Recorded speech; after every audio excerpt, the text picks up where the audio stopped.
Hi everyone, it's Erin from the Provincial Farmhouse. Thank you for joining me. Today I am going to be creating a gingerbread style star. This video is part of the Crazy About Gingerbread playlist. I want to thank the hosts, The Robin's Nest by Terry, Buckeye Girls, Decor and Lifestyle, and Jackie Russell Creates for letting me join in today. You can find links to their channels in the description of this video. For today's project, I'm going to be using IOD's Blitz Mould and Jovi Air Dry Clay. You can find a full product list in the description of this video and all your crafting needs on our website, theprovincialfarmhouse.com.au. Let's get started. I found this paper mache star from one of the big box stores and thought it would make the perfect base for some Christmas decor. To begin, I'm going to paint the entire thing using Dixie Belle's Pumpkin Spice Limited Edition Fall Colour Chalk Mineral Paint. I'm then going to grab my Blitz Mould, add some cornstarch, and I'm going to work my Jovi Air Dry Clay into one of the snowflake designs. I'm then going to turn it over and use gravity to help me get it out of the mould. I'm then going to shape and mould the snowflake to fit my surface and glue it on with a strong wood glue. I thought about adding that trim but changed my mind, so I'm going ahead and I'm casting a bunch more of these snowflakes. I'm going to have a play and I'm going to see how many each side will require. If you want to try this project at home, you could definitely use resin, but I thought that might be just a little bit too time consuming for me here because I am going to be making a lot of them.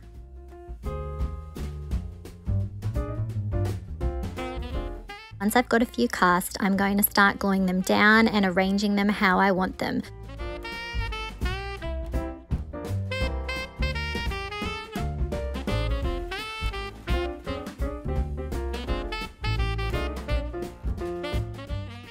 So I'm also adding them over the edges of the star as well, and as you are doing this, you have to be very gentle not to bend the clay too much because otherwise you get cracking as it's drying.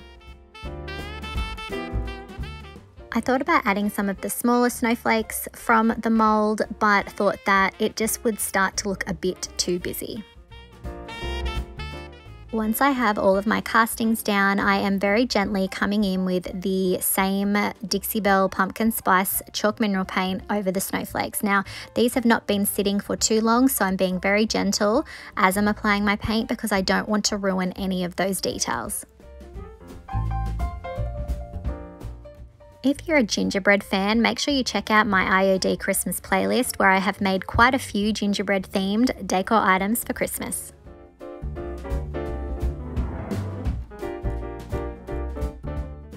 There are a lot of details in these snowflakes and a lot of little nooks and crannies, so I found that dabbing and stippling my paint on and changing the angle at which I was using my brush really helped me to get into all of those details.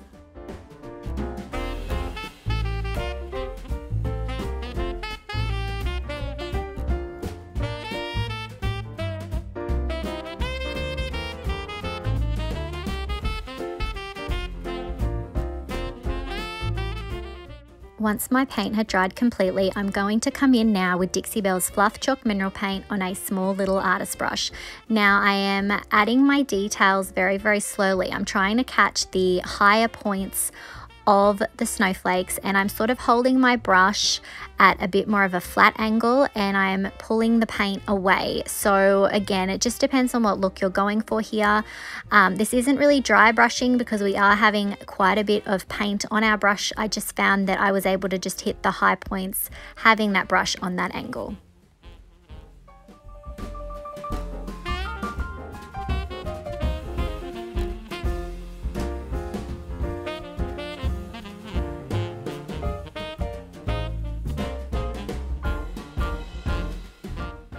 I did notice that because I was using the clay as opposed to resin that my details were not as precise as they would have been in resin, but again that would have been a lot of snowflakes to cast and it's a lot easier to bend the clay after you've made it as opposed to the resin. You need to bend your resin pretty quickly after you've cast it or you need to heat it up with a heat gun.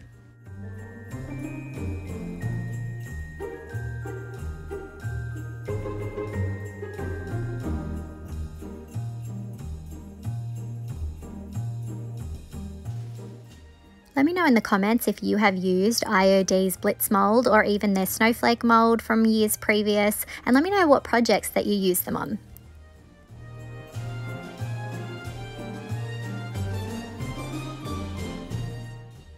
This is definitely a bit of a time-consuming project, but the end results are definitely worth it. We're going to speed it up for you now.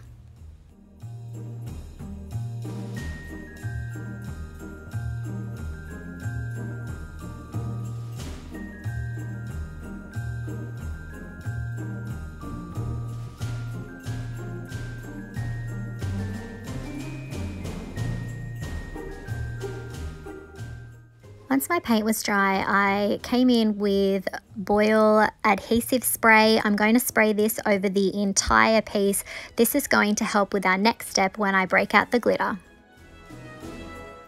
I'm using a sort of generic white shimmery sort of a glitter here that I picked up from a craft store, and it has a little shaker top on it, so that's going to make it a bit easier for me to spread the glitter. So I'm just tapping it and shaking it over the top of the star. I have given the adhesive spray about 30 seconds before I did this so that it would become tacky, and then I am going to sort of lift it up and shake off any excess glitter.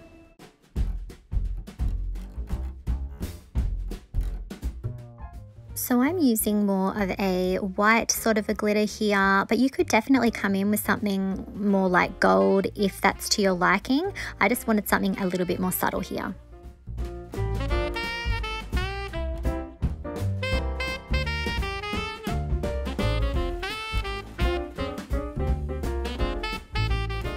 Next, I'm going to add some beautiful Hessian ribbon that I picked up at Costco. So I'm just looping it around. I thought I was going to do a standard bow here, so I've done a couple of loops to work out how much I'd need, and then I am trimming off the excess. I'm then going to create 2 loops roughly the size that I would like them, and then I'm going to twist and tie those loops together. And I'm just going to sort of adjust and have a play with how big each of those loops are.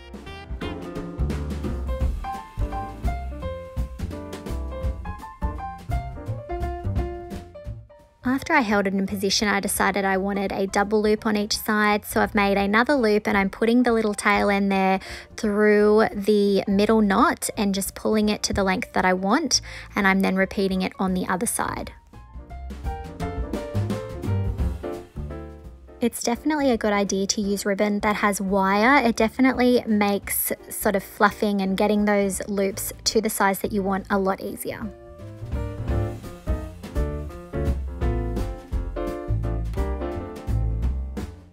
I'm then going to use my hot glue gun. I'm going to add a little dob of glue up the top there, and that is going to help to secure my ribbon.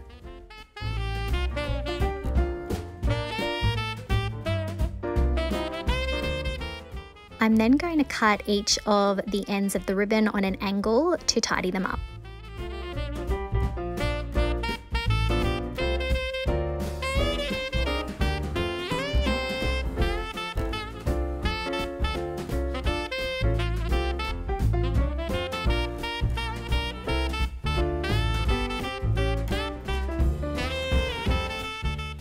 I decided to add a little bit of greenery, so I took this off a garland, but I do want to be able to add it back to the garland later on, so I'm just sort of gently bending it into the shape and position that I want.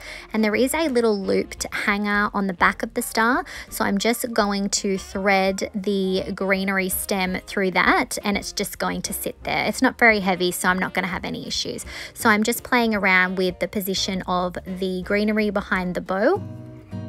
So remember, if you're going to try this at home, you can use a more festive ribbon on this star, or you can add some different greenery. It really is up to you.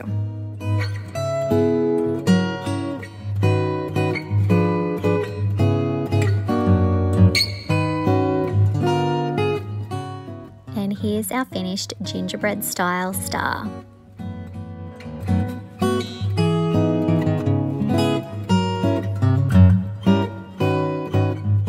Let me know what you think of today's project in the comments, and please hit that like button if you like it. I think that this star would have so many uses. I think it could go beautifully on a front door or even as a tree topper. Make sure you check out the other videos in the Crazy About Gingerbread playlist. And if you haven't already, I would love it if you could hit that subscribe button and the notification bell so that you don't miss out on any of our DIYs. You can find all your crafting needs on our website, theprovincialfarmhouse.com.au. Thanks for watching.